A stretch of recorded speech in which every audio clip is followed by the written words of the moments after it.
What is up, everybody? Welcome back to your favorite sports medicine channel on YouTube. Today I have a very special video lined up for you guys because I'm going to be sharing with you the speech that I gave for the Research Persuasive Writing and Speaking event this past summer at the HOSA International Leadership Conference.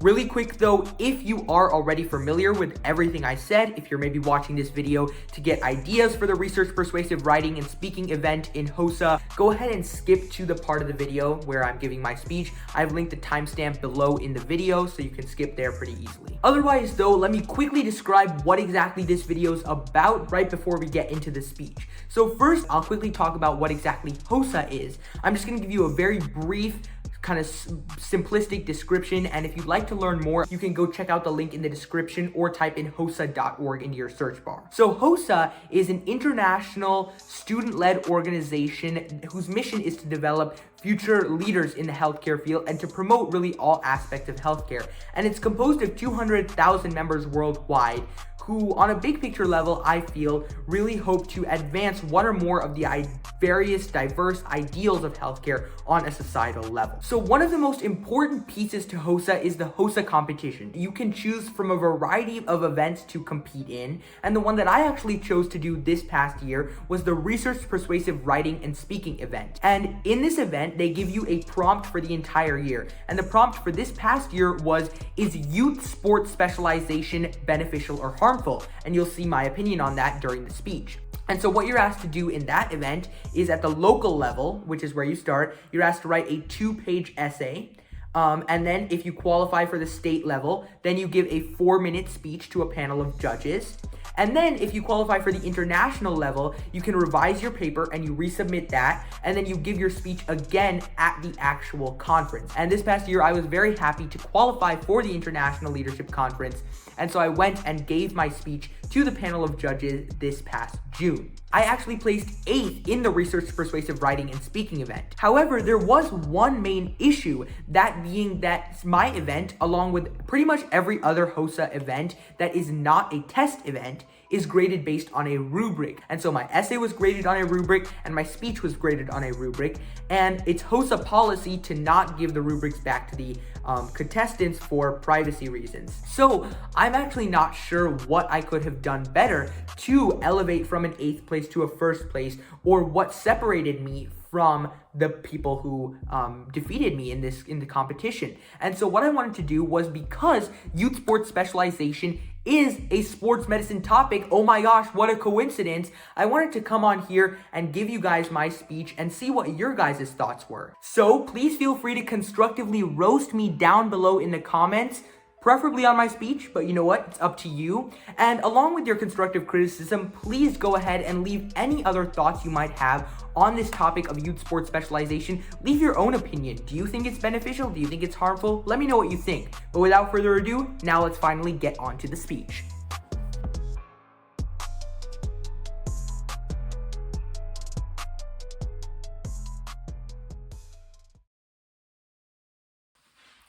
Jack of all trades, master of none.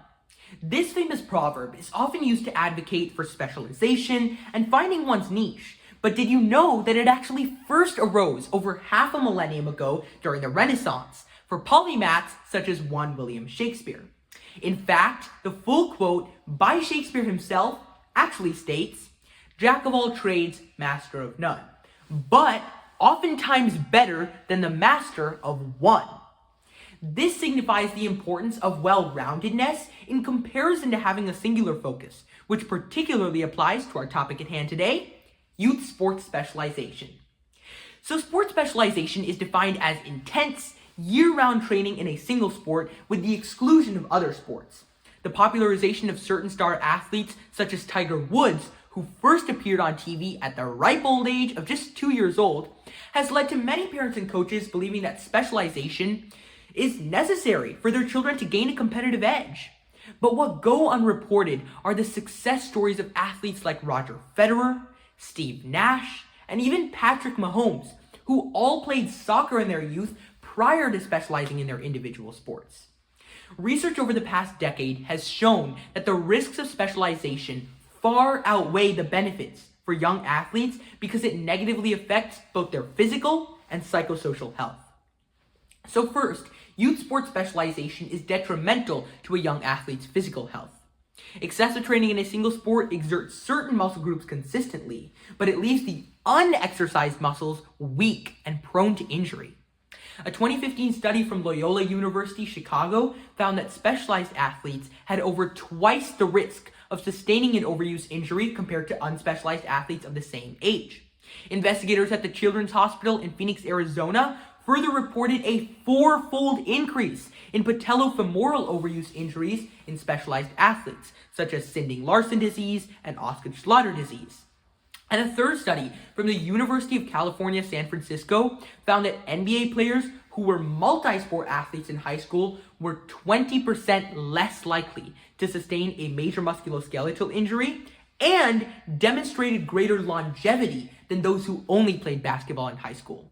These, along with a variety of other studies, highlight that specialization is an independent risk factor in the physical health of young athletes.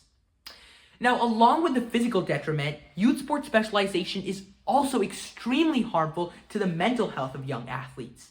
These young athletes begin to focus excessively on their performance and the expectations of others, leading to burnout, sleep deprivation, and a subsequent loss in the athlete's own enjoyment in their sport.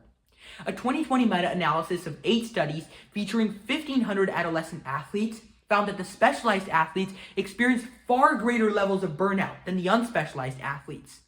In another study, 40% of young French athletes with high training volumes were reported to have poor sleep quality. And a 2010 study established that specialized athletes live highly regulated lives, are over-dependent on adults, and are often socially isolated from their peers due to the time commitment required to specialize. In summary, youth sports specialization adversely affects the overall health, well-being, and success of these young athletes. Children must be encouraged to congregate with their peers in their local neighborhood or park and play a pickup game without adult influence to create an intrinsic motivation for sports. I strongly believe that athletes can always choose to specialize later, but they must become athletes first. Thank you.